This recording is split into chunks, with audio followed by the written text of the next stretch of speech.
and gentlemen, welcome to another episode of the GOW, the Generation Wrestling Podcast, coming to you live with that Wednesday night block party. And of course, before we even get started with introductions, I got to let y'all know one thing. We like to make that money. Yeah. That money. Yeah. Ladies and gentlemen, thank you once again for tuning in to another episode of the Generation Wrestling Podcast. As always, yours truly, the 29-year-old piece of goat, the franchise, aka the showstopper, better known as the GOW's resident tribal chief. And with me, as always, I got my tag team partner, my brother, my family. He is the flyest in the room and host of all things AEW. He is Mr. 1, 2, 3, pin that ass down, K Breezy, aka EC's resident Isaac Hayes, King Tuco to the building. Bro, what's good? Man, what it do, what it is, it's Wednesday, and y'all know what it is, man. It's the block party time, man. It's time to get it in, man.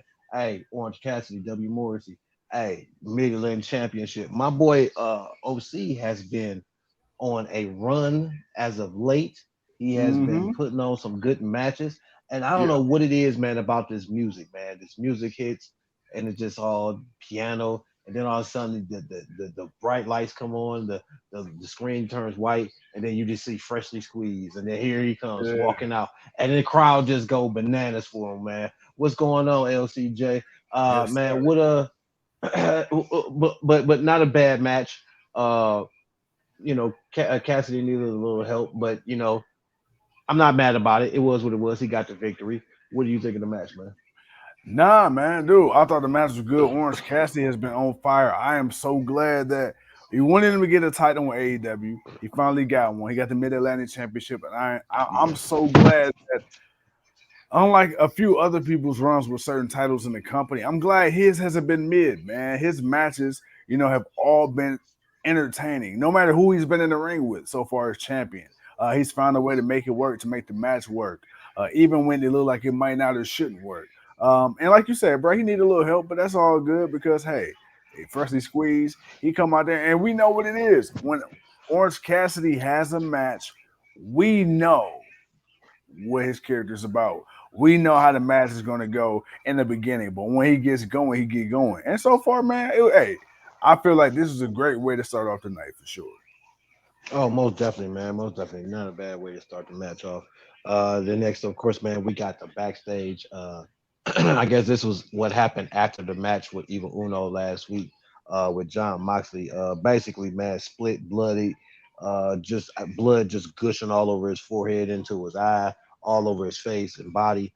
Moxley basically just let it be known, man, he's a different type of animal. And Page ain't ready. Hangman Page ain't ready for him. And what is he going to do when it comes to this Texas death match? And how is he going to survive? So I didn't have a problem with that. Then next up, man, we got the Elite. Well, we thought we were going to get the Elite, and then we got the House of Black. They cut that short, and they beat them boys down. They took those championships, and I didn't have a problem with that. Bro, real quick, your thoughts on Moxley and then the Elite getting beat up by the House of Black? I mean, it's about time. It is about damn time that we are finally getting to see the House of Black. See, the thing is with House of Black, we like House of Black. We like the idea of House of Black. But since they've come back, they really haven't done much, man. They really haven't done much. I mean, we get teasers here and there, but to be fair, they had that best of 7 series with Elite and Lucha Bros. I mean, Death Triangle. And that went on for a minute. So it was like we knew this is what they were waiting for, but they had to go through that long period too. Well, my thing is, hopefully we could right the wrongs of tag team misfortune in the past when it comes to AEW. We said this. We wanted Proud and Powerful, formerly known as LAX. We wanted them. We feel like they should have got the titles. They didn't. We felt like FTR, man, even though they got the championships at one point in time and they were champions in the other tag division, every other company at the same damn time, we still feel like even then they were severely underutilized, not pushed properly by Toni and AEW. House of Black, when Aleister Black, now known as Malachi Black, when he came to AEW, it was like, oh, yay. How the hell did WWE let that loophole go? Instead of 90 days, he came back in 30 days. And then you got Buddy Matthews, boom, okay. And then, of course, we get Brody King, and then we get them two, with teaming up. And it's like, all right, this is cool. Then we get Julia Hart. All right, cool. They're going to be a thing. And then it didn't Yeah, happen, top and then flight they got go away. eliminated. And then they come back now. And what's the one thing we said? Okay, we knew what it was when the Elite came back from their whole situation with CM Punk and everything like that. We knew that they were going to go up against the Lucha Bros and get the trios and all that, and they were going to end up getting the titles back. We knew that. But what did we Mhm. say when Malachi Black and the House of Black reformed and came back to AEW after their hiatus? We said these guys need to be next up. And so my Mhm. thing is now, okay, that's cool. Let's put them in the program with the Elite. Let's have them get the belts. But my thing is this: it's not about getting to the destination. It's where do we go once we get here? Because I feel like it's a foregone conclusion. I believe House of Black is going to become the new trio champ, but are we going to push them properly? That is my thing. AEW's been so hit or miss once people get to the mountaintop. Thunder Rosa, same thing. They did a great job of building her all the way up to the championship, but then when she got it, she felt like an afterthought. I don't want that to be the same case for House of Black like it was for FTR. Yeah. No, no, I got you on that, and I think right now, I think the question with FTR is whether or not if they're going to be around or if they're looking to leave, and I And I think that's hope the not, part. man. I hope not. Okay, let me ask you a question. Right now, oh, okay, we shoot from the hip, man. Too cold. I know you had a little bit, you know what I'm saying, to sip on. I need an honest opinion, bro. This the block party. We gonna get to the Well, car, man. Let's talk to the people. We need to have a brother to brother moment on camera, dude. Okay, so well, look, Jim yeah. Cornette. I've listened to him. I've listened to a lot of other people. Uh, a lot of people are down on AEW right now. I'm not saying I'm one. I'm not. I love AEW. Do I feel like Rampage has gotten a little weaker in the last few months? Sure, but overall, I'm still pretty much. I'm happy enough with Dynamite in the pay per views. I feel like they're carrying their weight to a degree. But people are saying, man, pretty much ever since after All Out, after CM Punk left, after all the so-called rumors of backstage dissension and drama and contracts coming up and Cody leaving, a lot of people are starting to kind of turn on AEW, and that fair weather wrestling fandom is starting to show. In your opinion, you got a team like FTR who don't know if they're gonna come back or not. You got Eddie Kingston, listen, he's got his own thing he's dealing with. You had the issue with their leader CM Punk. You got the rumors that's coming out that WWE trying to shoot for Kenny Omega, and if they shoot for Kenny Omega, the Young Bucks probably going with them. MJF, the Ben Award 2024. Right now, what is your thoughts on the state of AEW right now? Like as far as singles, tag, women, like what do you think? Has AEW kind of cooled off in your opinion? I mean, they stopped doing the thing that people kept complaining about. I Which was mean, what? to a degree, which was, I mean, too many surprise returns or incoming people. To a degree, they kind of shut that down. You're not getting a whole bunch of people. Maybe one or two here and there, but and it ain't too many too crazy people. But I mean, they're focusing on they're not focusing on just the WWE talent. They're focusing on their own talent. You got guys like Orange Cassidy having the moments like he's having, which, by the way, I hope some God way that these fools do not win. Butcher and the Blade are about to be into this match. Oh hell no! I'm sorry, but I don't feel like TK. I mean, he's done to change the product. He's changed the way it looks. I mean, has everything been perfect? No. I mean, yeah, we still have our moments as Orange Cassidy and Danhausen picked up the victory to join the fatal four way at Revolution. Um, I'm not against it. Like I'm not feeling like everyone else. I don't Yeah, feel like it's totally fallen off. I think it's actually been doing pretty good. Uh, yeah. I mean, holding their own and kind of getting their new identity. I mean, I'm looking at these crowds. I'm looking at these crowds, man, at these shows, man. These people are hyped for it. Like I'm not sure what I'm not sure what people are complaining about. Doug, what's going on? Earl, what's up? LCJ, what up? Yeah, man, I don't know. Like my thing is, like I said, AEW at the time never claimed to be competition. They've always, what do they say? They're here to be the alternative. Now, lately, Tony Khan's been talking about the war with WWE, and to a degree, there is a war. There's a war for the attention of the viewer, for the attention of the fans. But do I believe Tony Khan thinks that right now, as it stands, he's going to go out and beat a Monday Night Raw or Friday Night SmackDown? No, and we understand that. We know what it is. But do I believe Tony Khan believes he is competition as far as an alternative in as terms of entertainment value? Sure, and I put it up against anybody. But I just kind of want to get your thoughts because we were talking about, the House of Black and just the lack of utilization of the tag division. And I figured, man, I just wanted to get your honest input because a lot of people, man, starting to, Triple H, he comes in and he does this thing creatively for a little bit. People start to forget, why we have Triple H and all this creative freedom to begin with outside of Vince McMahon. Tony Khan was kind of putting some fire up under WWE ass. So I just want to get your thoughts, man. Because people seem like they got amnesia and everything. Well, it's not that they have amnesia. Also you have to throw that factor into Triple H has changed the way WWE has been presented as a product.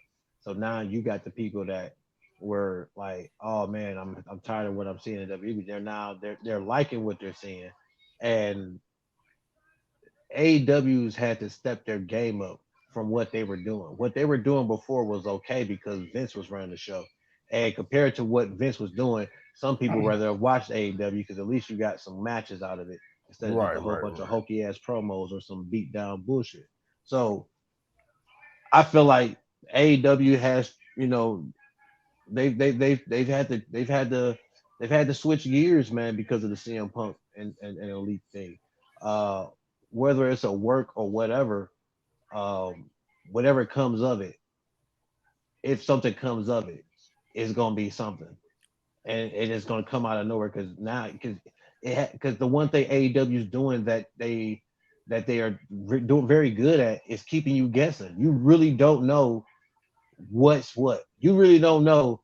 CM Punk man could be gearing up to come back. The dude could just be needing to get really healthy, because I'm he's a not lot gonna older lie. now. I'm He thinking could be gearing so. to come back, or he could not be coming back. Maybe he's getting ready to go to WWE. Who knows? But we don't know, and that's kind of the one good thing about it. So I think there are some things, man, they've looked at and they're like, okay, we got to change the way we pushed our product, the way we push our talent. We can't say we're a place of opportunity, but not, keep pushing these people that come from WWE that really weren't the big fish in WWE, but now they're going to come here and act like they're the big fish here. Like, no, we Yeah. got our own talent and we got our own homegrown that we want to push. And they're pushing those guys. We just watched the Acclaim be tag team champions. We're watching the Gun Club be the tag team champions. We're watching Orange Cassidy be the Mid-Atlantic champion. MJF is world champion now. It's year 4. MJF is world champion. Okay, Yeah. so it's like they're doing the thing that we want to see them do, and it's not just the people you think that's always winning. It's these new faces, and you're seeing a lot of these new faces that WWE, hey, they got their eyes on, and they want to see Mhm. them. So I don't think I don't think they're doing nothing too complicated, but at the same time, I don't think it's that bad. I think AEW is doing what they need to do. They're keeping themselves afloat. Their TV seems to be doing good. Their commercials, they're all over everything. They're in the Bleacher Report. Look, man, TK is doing enough. TK is doing enough. That's all I can say. Absolutely. So right now, man, we got this hell of a package with MJF and Bryan Danielson, man, dude. I can't wait, man, to kick with my guy, man, for the what is this the Revolution. Revolution Block, The the Revolution, Revolution Block Party, baby. yeah, we're gonna be live and direct. And then guess what? In about a month's time, we're gonna be right back for 2 nights back to back. As we getting ready for that WrestleMania. So guys, we got prediction shows coming up this week. We got the in-person block party. We got another what else we got? We got a hood report coming to you live and direct. We got to get to. We got a Monday Man, night Raw. We got a lot going on. We got a lot. We have a lot. So we're gonna have the woo, aftermath of Revolution on Dynamite. That's what my we're gonna God. have. Yeah, yeah. And the win. Oh, of course, Powerhouse Hobbs versus the winner of the TNT Championship match between Joe and Warlow. Yeah. Can't Okay. forget about that. Speaking of powerhouse Hobbs, uh, the LCJ, it's too far up in the comments to bring it up, but I remember what he said. He said he had an issue with the camera work in this match, and he didn't like how they kept showing the reps holding the ladders. What are your thoughts on that? Because that's one thing I have noticed they do a lot of AEW. It's like, damn, like they always Well, show that's the reps. because dumbass, instead of standing there, he should have threw that ladder out, but decided he still wanted to climb with that ladder. So the referee smartly got in the ring to hold the ladder so he can climb up the ladder to to get the thing. Now, was that the smart thing to do? No. Was it the smart thing for the refs to do it for his safety? Yes. Okay. The problem was Hobbs should have threw that ladder out, got another ladder, got in, climbed up, got it, whatever. Even if it, Yeah, but because of because of how short that ladder was and the way he would have had to get up on it, yeah, I'm still okay. I'm for safety reasons, I'm okay with the ref getting in there and making sure the ladder don't shake because he's a big dude. Too many of these little wobbles, and he's coming down, and he might fuck around and hurt himself. Excuse me, he might hurt himself. But you gotta you kind of gotta you kind of have to kind of forgive that in wrestling because WWE's done it. It ain't like we ain't never seen WWE do it with certain ladder in certain matches. I've seen them do it. The only problem is when they have the bigger ladders, it seems to work better because the bigger ladders are more wider, they're more yeah, stable. If they had gotten a bigger ladder that was outside that Sammy Guevara did that swan time off on Action yeah, Andretti, then that might have been a different situation. Hobbs would have been able to climb up it and get it with no problem because he would have had enough length to climb up without having to stand on all the way to the top of it. I mean, that was a big dude trying to stand up there, and that ladder was twisted. They had to hold it down. So if he would have just simply threw it out and got another one, we wouldn't have had that issue. But he didn't do that, so they did the right thing. Um, the camera angle was it was what it was, man. But but look, overall, this face of the revolution match. This was a pay per view level match. This was hell something yeah, you this yeah. was something you normally would have gotten to see on the pay per view. The fact that Tony Khan put it on TV, bro. What did you think of this match, just overall, man? And Commando first making his Commander. I'm sorry, making his AEW debut. Yeah. Trying to rip off my boy Raven Phoenix with the walking the tightrope on the ropes. I mean, he Oh, cleared it. He cleared it. He walked it, jumped on the other one. I mean, cleared the springboard, the flip, everything. He cleared it. But what did you think of the match? nah, so this is my first time. So I seen all the hype videos and the highlight videos online.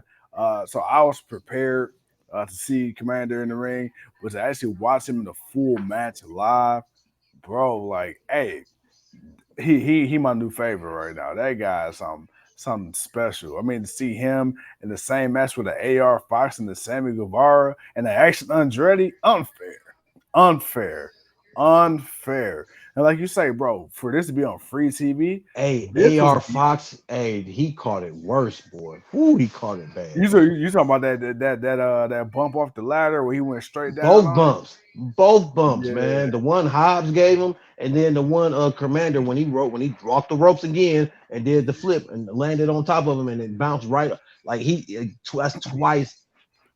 That ladder did not give, man, at all. bro, I don't know where they getting these. He I'm ate telling them. you, bro. I don't know where AEW getting these ladders from. ATK, I love you, but go feel free to reach out to Stanford, see where WWE getting their ladders from, and go on and recruit a couple, man. Because my God, dude, like Man. in a minute, bro, they gonna have to start adding in ladders into like reliable ladders into the 401k or whatever the hell they got going on over. Because, Something, man. bruh, That was crucial, man. yeah, but But overall, the match itself, dude, the match was super entertaining. It was a spot fest like most ladder matches are. Of course, Eddie Kingston, he made it very known all week that he didn't even want to be in the ladder match to begin with. So, of course, you didn't see him for like the last half of the match. him or So, Ortiz. yeah, so it's like, that part was whatever. But, dude, hey, Commander, I enjoyed it. Powerhouse Hobbs, it's nice to see that they're actually going somewhere with this. So we'll see what's next in the book of Willie Hobbs, man. Hey man, well he was in his hometown, man. So I bet you them dudes that was on that corner, I bet you they was nowhere to be seen today. You're like, oh, he in town today? Oh nah, man, we ain't messing with that dude, man. Hey, he a bad dude. We ain't messing with that guy. Ah, We ain't messing with that guy, man. yeah, We yeah, ain't yeah. messing with No, him, man. that's Big Willie. All right, man. I'm gonna run through some stuff here, so we can get through this to what Dan Bryan and MJF is Bryan Danielson is talking about because right now Bryan Danielson is giving MJF the business. All right, man. So of course we had the Danhausen and Orange Cassidy who said they would be in the title match, which they ended up winning. Jericho beat Peter Avalon, and then of course Ricky Starks came out to get beat up. Then of course Heyman Page, he had his little promo where he basically said, man, he contests. He is disgusted with violence, but he will become the violent man that he needs to be to beat John Moxley.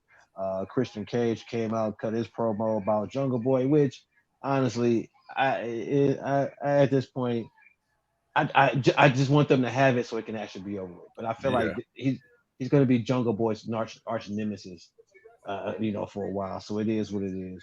Jamie Hayter, of course, talking trash about her match this Sunday, and then of course we had the Hook versus Matt Hardy. And again, I would say this is probably the best match Hook has had, where at least someone didn't try to make Hook look overpowered, which he isn't. Um, Matt Hardy actually, put Hook on his butt a few times. He actually he almost took the boy to school a little bit, man. So I felt like this was the best structured match for Hook. But of course he got the victory. And then of course we had the House of Black promo of them, pretty much saying they're gonna win the trios championship at Revolution. Then of course Toni Storm, she beat Riho. Of course, then Soho came out. Her and Jamie Hayter and Storm got the fighting. Or I'm sorry, Soraya got the fighting. Lee and Rhodes are gonna be talking some. They're gonna be doing some fighting this Rampage. Of course, like I said, Orange Cassidy and Danhausen won the tag match, and MJF basically just got schooled by Bryan Danielson, and needs to understand that this is not a game. He's gonna get his head kicked off. This dude is not playing. He's gonna take him to school. He's gonna whoop his ass, and he's gonna make him his little bitch. I think I covered most of that. You covered most of it. I'm sorry, bro. I was looking at MJF's title. Is that the same title? Is that the Yeah, that's Triple that B? Burberry. That Burberry ugly bullshit BS. Yeah. I don't know why I look different. Oh man, but I ain't gonna lie. I'm ready. I'm ready to see my boy Brian Danielson kick some heads off. MJF 60-minute Iron Man match. Let's go. Let's see if you bought that action. John Moxley bleeding profusely. I don't know why, just sitting on the steps bleeding. I mean, I feel bad for the arena's housekeeping team workers. I gotta clean that up because Lord knows, man, ours ain't immaculate enough.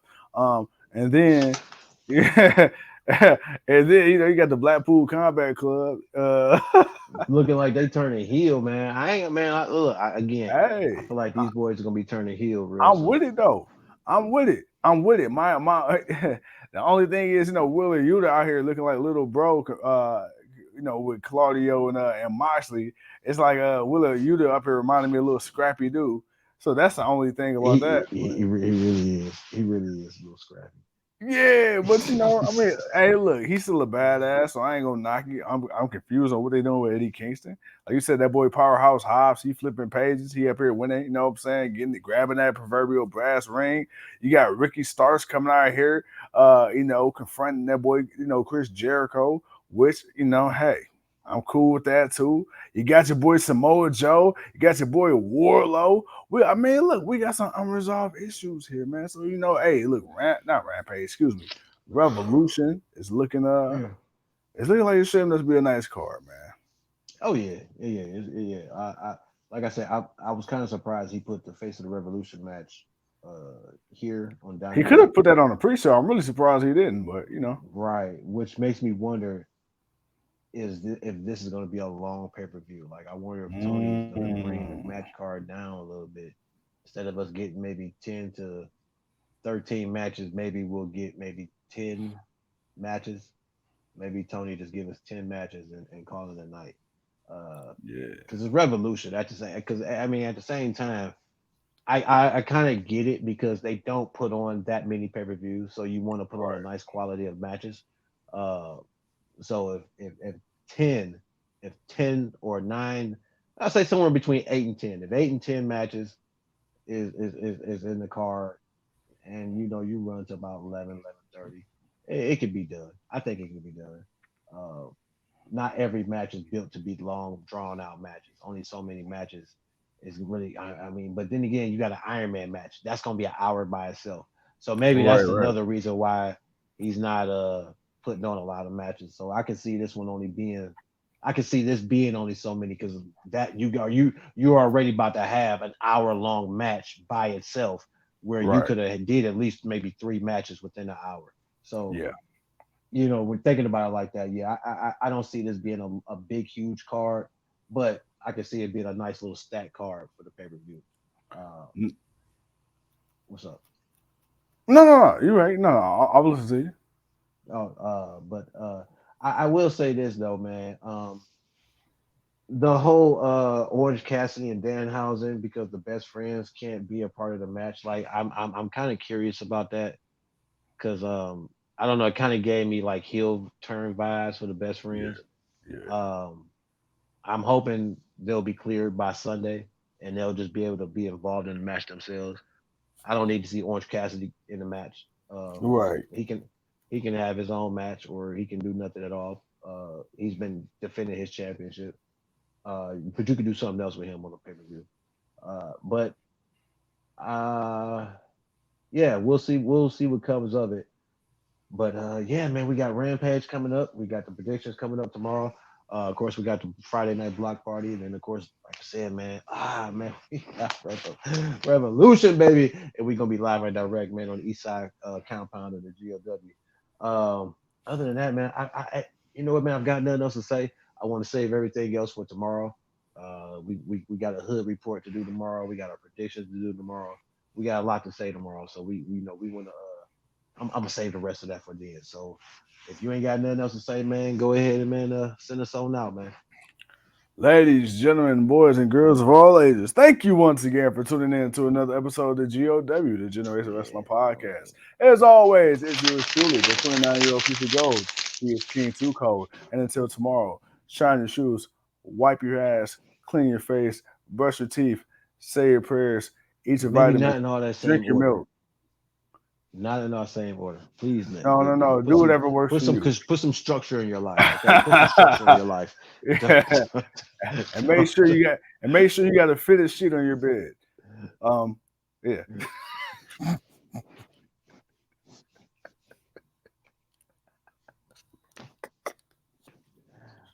Good night, folks. We appreciate y'all, man. We'll see y'all tomorrow.